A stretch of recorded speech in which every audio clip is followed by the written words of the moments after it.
A reading from Exodus. Now a new king arose over Egypt, who did not know Joseph. He said to his people, "Look, the Israelite people are more numerous and more powerful than we. Come, let us deal shrewdly with them, or they will increase, and in the event of war, join our enemies and fight against us and escape from the land."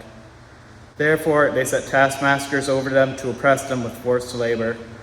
They built supply cities, Pithom and Ramses, for Pharaoh. But the more they were oppressed, the more they multiplied and spread, so that the Egyptians came to dread the Israelites.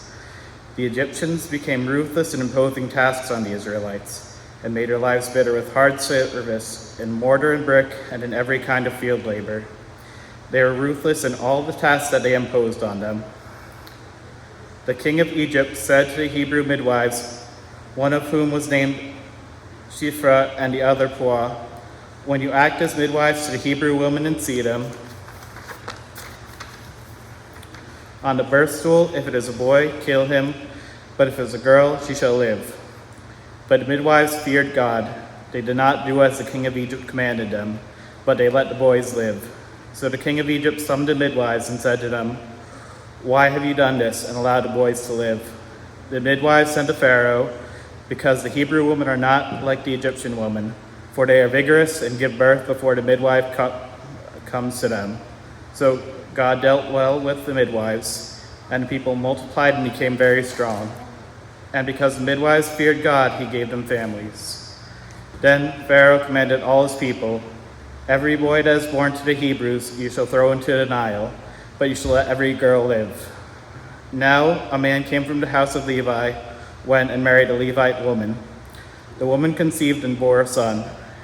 And when she saw that he was a fine baby, she hid him 3 months. And when she could hide him no longer, she gave a papyrus basket for him and plastered it with bitumen and pitch. She put the child in it and placed it among the reeds on the bank of the river. His sisters stood at a distance to see what would happen to him.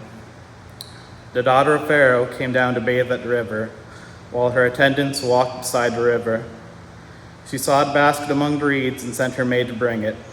When she opened it, she saw the child. He was crying, and she took pity on him. "This must be one of the Hebrews' children," she said. Then his sister said to Pharaoh's daughter, "Shall I go and get you a nurse from the Hebrew woman to nurse the child for you?" Pharaoh's daughter said to her, "Yes." So the girl went and called the child's mother. Pharaoh's daughter said to her, "Take this child and nurse it for me, and I will give you your wages."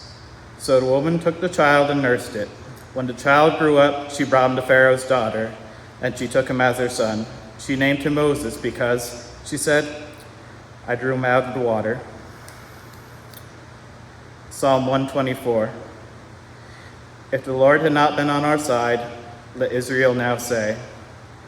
If the Lord had not been on our side, when enemies rose up against us, then they would have swallowed us up alive in their fierce anger toward us. Then would the waters have overwhelmed us, and the torrent gone over us. Then would the raging waters have gone right over us. Blessed be the Lord. He has not given us over to be a prey for their teeth. We have escaped like a bird from the snare of the fowler. The snare is broken, and we have escaped. Our help is in the name of the Lord, the maker of heaven and earth. A reading from the letter to Romans. I appeal to you, therefore, brothers and sisters, by the mercies of God, to present your bodies as a living sacrifice, holy and acceptable to God, which is your spiritual worship. Do not be conformed to this world, but be transformed by the renewing of your minds, so that you may discern what is the will of God, what is good and acceptable and perfect. For by the grace given to me, I say to everyone among you not to think of yourself more highly than you ought to think, but to think with sober judgment, each according to the measure of faith that God has assigned. For as in one body we have many members, and not all members have the same function, so we who are many are one body in Christ, and individually we are members one of another. We have gifts that differ according to the grace given to us.